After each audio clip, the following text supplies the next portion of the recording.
Welcome to Lit with Ernest, where we dive into the world of literature and explore the most significant works that have shaped our understanding of the human condition.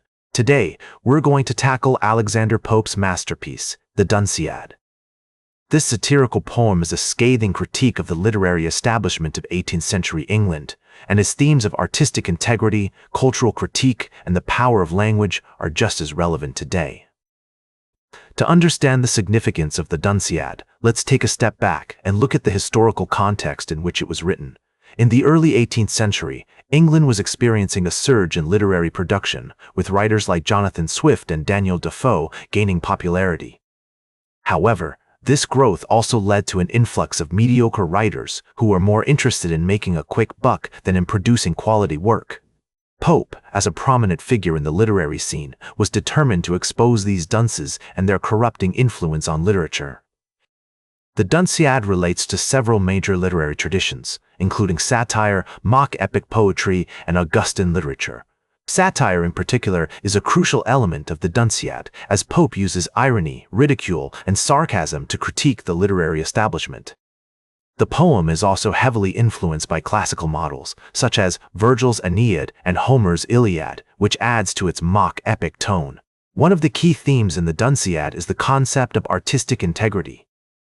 Pope argues that true artistry requires dedication, hard work, and a commitment to excellence, whereas the dunces are more interested in producing shallow, popular works that cater to the masses.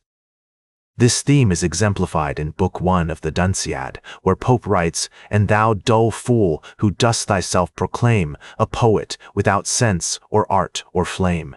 Here, Pope is criticizing those who claim to be poets but lack the talent or dedication to produce meaningful work. The Dunciad has had a profound influence on literature and culture. Its satire has inspired countless writers, from Evelyn Waugh to Martin Amis, and its commentary on the nature of art and criticism remains relevant today. For example, Don DeLillo's White Noise explores the intersection of art, commerce, and culture, all of which are themes that Pope tackles in the Dunciad. Even in popular media, such as TV shows like Succession or movies like The Square, you'll find nods to Pope's critiques of power, privilege, and the commodification of art. In terms of cultural impact, the Dunciad has shaped our understanding of the role of criticism in shaping public opinion. Pope's satire was not just a form of entertainment, but also a call to action, urging readers to think critically about the art they consume and the values they promote.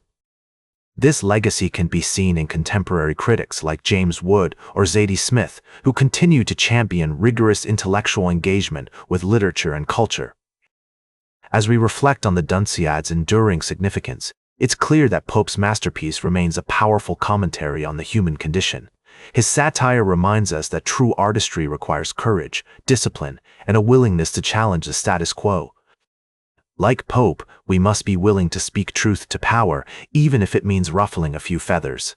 In conclusion, the Dunciad by Alexander Pope is a masterpiece that continues to resonate with readers today.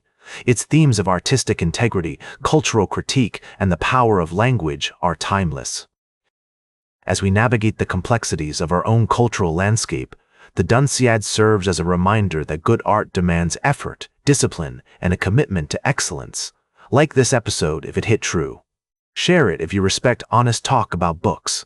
Subscribe because we'll do this again. This is Ernest, signing off.